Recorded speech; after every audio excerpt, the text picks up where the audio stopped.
Are you wondering if you should pay the buyer's agent commission when you sell your home? Let's talk about the pros and the cons so that you can make the best decision when you go to sell your house. So, let's talk a little bit about the pros first. Number one, paying the buyer's agent commission, you are going to attract more buyers. Why is that? Because if you have a buyer who needs to do an FHA or a VA loan, they're doing good to come up with down payment money.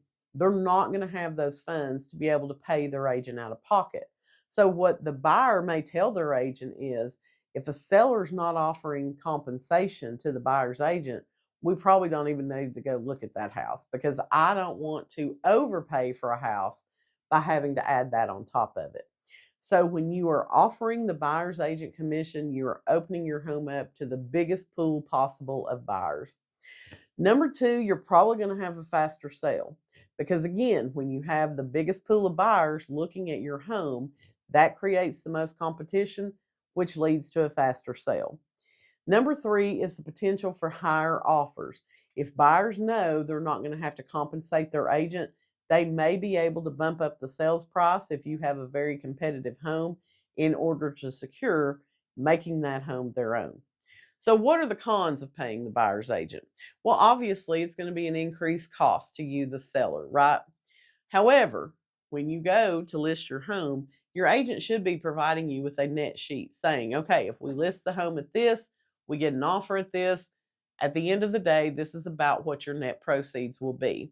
So you're able to factor that into your numbers when you set your list price. Another con would be negotiation leverage. So if you offer to pay the commission, buyers might feel that they have more room to negotiate on the sales price, knowing that you're covering a significant cost on their behalf. This could lead to a tougher negotiation and a lower net to you. And number three is market perception. Okay, in some cases, offering to pay the buyer's agent might create the perception that you're desperate to sell. Now, here in East Tennessee, that is not the case.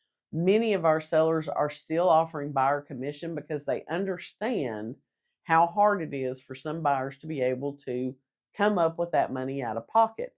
And so they're looking at the pro side of offering the buyer agent commission. The more people that come in and look at our house, the quicker we find a buyer, the faster we can get our home sold. So if you're not sure if paying the buyer's agent commission is right for you, let's sit down and talk about your options and see what's going to make the most sense for your particular situation.